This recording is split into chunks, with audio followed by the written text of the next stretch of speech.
ገባው በኢየሱስ ገባው ወደ ሰማይ ገባው በሰማያዊ ስፍራ ገባው ተቀምጫለሁ ገባው በክርስቶስ ምክንያት ገባው እዚያ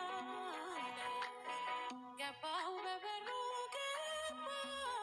ገባው ወደ ሰማይ